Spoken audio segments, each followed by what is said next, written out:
So just like I was talking about Monster Musume, I have another long series that I really don't know if it would be good for new people, and that's, well, Trinity 7. For those who don't know what Trinity 7 is, real quick, I will read the back and we'll go over just, so for everyone. Arita Kazuga is living an ordinary life with his cousin Hijiri when a mysterious happening called a breakdown phenomenon makes her vanish before his very eyes. Determined to eradicate the breakdown phenomenon and get Hijiri back, Arita enrolls at the Royal Biblia Academy. It's a tough road ahead, but nothing's impossible when you got 7 beautiful girls, each a master of their own magical art, by your side. The romantic comedy and sometimes serious wizard school story begins. So I just want to start with the caveat of the reason why I think this is really good for beginners is because this has been going on since like 2010 in Japan. I think 2012 or so here in the United States. Let me see real quick about the title or, well, the date on this. My bad, 2015.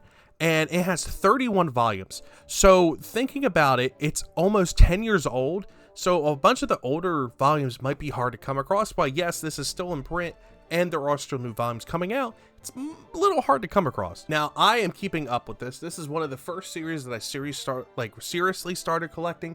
And I have up to volume 27 or 28 that is out in the United States. But this is a rom-com. While there are some serious parts, there's a lot of hijinks that go on, where our main character, Arita, he gets into a lot of things with these 7 mages. Now, about those 7 mages, they are basically, their magic based around different sins, essentially, like sloth, pride, all that stuff. And for each mage, whatever their master is not really associated with their personality. It's kind of funny. With Lilith, the main teacher here, hers is like lust, and she is very shy about her stuff. She doesn't want to like go out openly and do all this. Meanwhile, she does look good and she has a great body, but it's not her personality. And when I talk about their like comparison for the 7, in reality, she is like the master of the therma magic, and it breaks it down in the manga of what each magic does and how one can create, destroy, look into different things, and it breaks it down into that.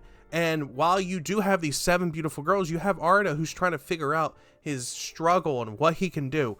And then you find out that he's actually kind of very important. Even though he is a survivor of the breakdown phenomenon, usually that destroys the universes and like the things that it affects, he is a survivor. And that is because you find out he's kind of important as a demon lord candidate. And from there you find out the principal's like, yes, let me take him in. Let me mold him. Let me turn him into this thing that I can use and abuse. Well, in his eyes, use and abuse, but in reality, Arita's just having all these girls kind of swoon to him while having his high school life in a magic academy, pretty much. But I'm getting ahead of myself. So how the story starts is our main character, he's off to school with his little cousin, and they are basically like brothers and sisters, and he's basically raised this little cousin, and they've been with each other for a long time.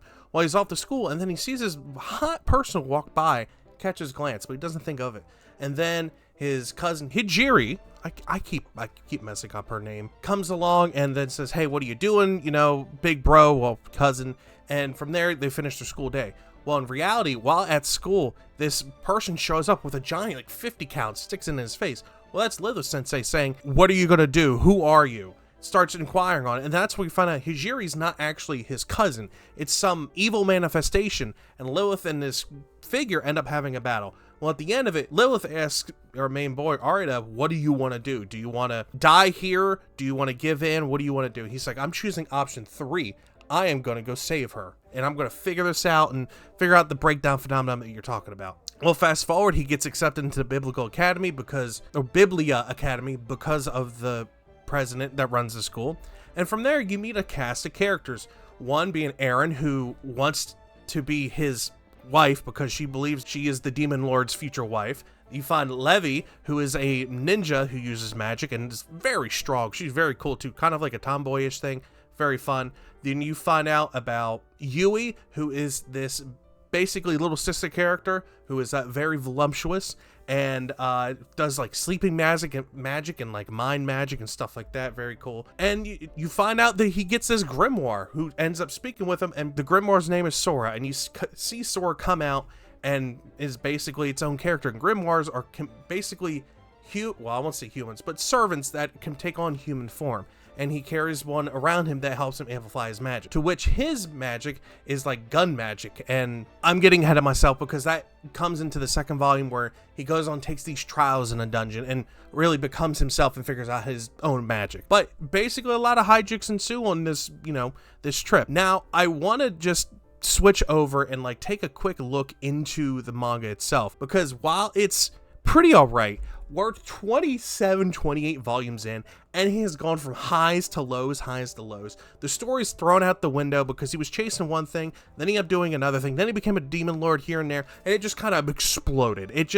It's all over the place, while having all these girls keep popping up, more falling in love with him getting stronger, rinse and repeat.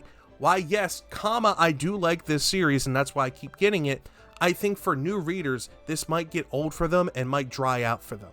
But let me dive into the manga real quick, and we'll look and take a deeper dive. So as you see here on Anime Planet, the manga started in 2010 in Japan, and it has a bunch of different tags. Fantasy kind of comes with magic and stuff, but the harem and ecchi they really dive into with the show. I do also want to point out there were a ton of spin-offs. There was a quick light novel thing which only went to 3 volumes, then Levi, who's a character, had her own story. Then there was some random like chibi thing that had spin-off that had its own thing, a chronological like comic anthology, and just like different people had their own stuff. And then there's one that went on until 2022 called Revision, which I have no idea what it's about, but I need to get it. It's in English, and it only had 3 volumes, which is up to 13 chapters. Wikipedia goes into it, talks about the whole thing, spoiling it, talks about the grimoire that he got from his cousin. Talks about it was a shonen and it's still going on to this day, gives a bunch of different people about the production, stuff like that, and the 3 light novels, and goes more into it, as well as the anime. And for the anime, if people are watching it, is over on Crunchyroll. And I believe they have the movies. Yeah, they have 2 of the movies here, which movies are fantastic, by the way. They were really good, really well done. They upped the production from the anime, and it took a couple years for each movie to come out. So if you do fall in love and do like this, I do recommend watching the movies. They are very, very good. So back to my original thing. Do I recommend Trinity 7, the anime and the manga, to people? More so the manga for new readers. It's iffy. If you can find the first 15, 16 cheap, I would say go for it, because I feel like up to volume 15, 16, it's kind of hard to find. I never see it in like manga stores that I go to whenever I'm visiting. I know my local people can't get it. I asked them the other day, and they said their distributor does not have before volume like 17. So I know it's kind of hard to get. So if you come across it, yes, but realistically, I don't know. If you're really into High School DxD, or if you're into things like High School of the Dead, where it's like really ecchi, there's lots of action, there is the harem aspect, and you like magic, because that's where, High School DxD has the magic stuff, I guess I would recommend it, I guess.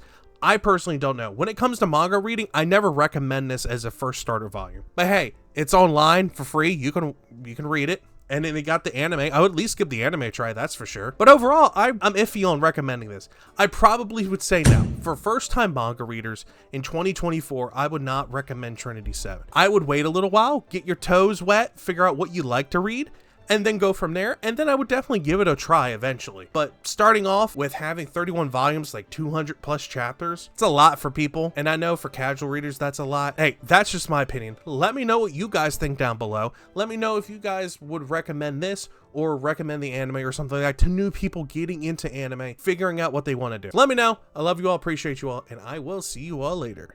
Bye-bye.